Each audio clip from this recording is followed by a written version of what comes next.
I'm back. I'm doing another interview with my friend Randy. We're going to talk about the injury news about Jonathan Loaisiga first, and then we're going to talk about players being a role model. And I'm going to introduce Randy in a sec, so give me a few minutes, guys. Here's Randy. I'm just with the dog right now. Oh, cool. And breaking news came out from the Yanks this morning that Jonathan Loaisiga is going to be out until at least June with a right flexor strain in his elbow. And I'm like, you got to be kidding me, because in my opinion, it sucks, but I hope he recovers fast and comes back healthy. But, like, if he needs surgery, he should get it done. And because of that, I think it sucks that he got injured, but I think he should definitely recover fast, though. Now you can. It's so funny how Shohei Ohtani, had his first home run hit and basically said he never met the fans and didn't want to, authenticate it with an autograph, but it's obvious, in the media, it says, that the Dodgers try to make a deal with him, with the fans, and then separate the couple and try to make a deal for the ball and give 2 autograph hats. But on top of that, it's you don't need authentication to prove it. If you go to a pawn shop or a sports pawn, whatever, they'll have a guy who will authenticate it and say, yep, it's real. So you don't need that barcode just to say it's a real autograph signature.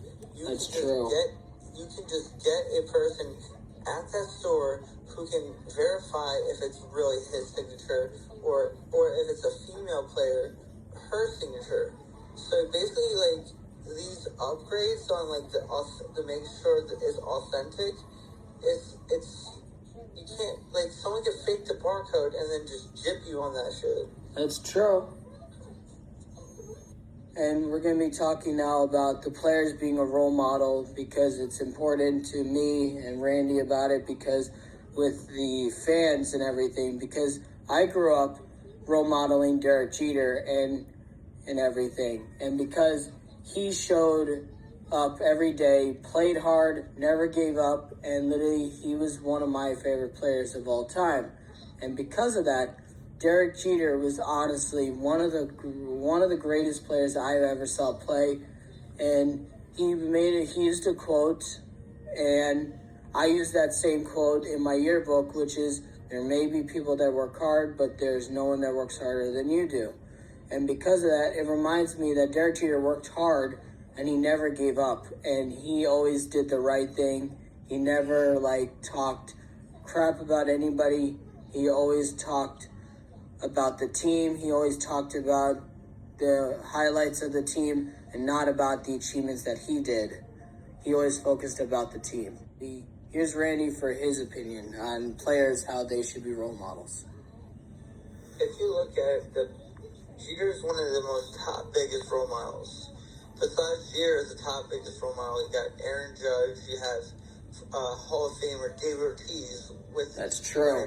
When he had that whole interview of talking about the Boston bombing and saying this is our effing city, and not only that, he won that championship in 2013, and that was the last World Series he won before he retired in 2016.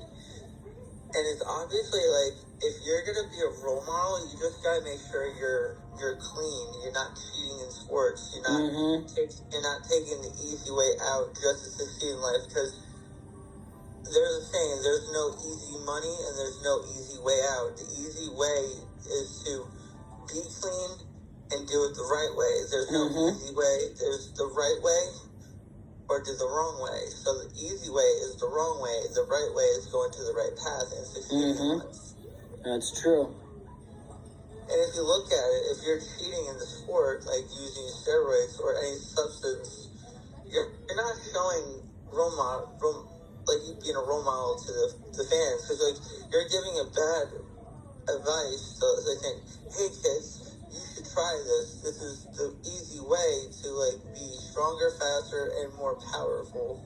But you're going to get caught. So then your fans are going to stop liking you because you're not showing a fit for the role model picture. That's true. Yeah. So what do you think about the fans that think they're really true fans of the team that throw stuff at the players or not? Okay. Yeah, I feel like if you're a true fan, you shouldn't like throw any type of stuff on any grounds. Like shouldn't throw it on the basketball court, the football field, the baseball field, the ice rink, because if you're a true fan, you'll be a better sportsmanship and you wouldn't show disrespect to other team, because just because they're a team that you're not a big fan of doesn't mean you have the right to throw trash at on the field. And then next you know, like, you're destroying the field by throwing trash. And Yeah. There's also a saying, like, when you're playing baseball, there's no food on the field because they work so hard to grow that grass and make it nice and green and make it get ready for the game season. So, like, if you throw trash, you're putting toxins into the grass, where it's like, great, we got to start all over the progress of what we just did for the beginning of the season just to be well done for the baseball season. And now you can... My advice to any fans out in this world, if you ever go to a sports event, have respect for the game, have respect for the players and the teams that they work so hard to show you the fun and loving of the sport of the game. If you're just destroying the field, you're destroying all history of sports and all the progress of what we are as Americans. That's true. And plus, with like when that whole thing happened with the Guardians and Yankee fans, I remember Judge and Stanton both went out and said, cut it out, and shook their hands by like saying, cut it out. And it's like when you see the players of your team telling you to cut it out, it means they're mad and you're embarrassing them. Yeah, like, you're embarrassing the sport, you're embarrassing your city, you're embarrassing the whole the country. Like, it's just like, have some respect for the field. And like, you're even lucky you don't get banned from ever going back to that game. It's true. And plus, the young kids will think it's okay to do that, but it's like, you don't want to do that. Yeah, like, imagine, like, you're in the road with the kids, you're showing a bad example for the kids, and they're going to think that's okay. Yeah. And they're going to say, like, hey, my dad did it, so you can do it too. So, like, you're showing a bad example. Plus, I do want to thank you for doing this and everything. You're welcome. And so it's a pleasure. Yeah, and we're definitely going to try to do more sports interviews with Randy and all of our people that we know. And I wanted to thank you. You're welcome. It's a pleasure being here, like always.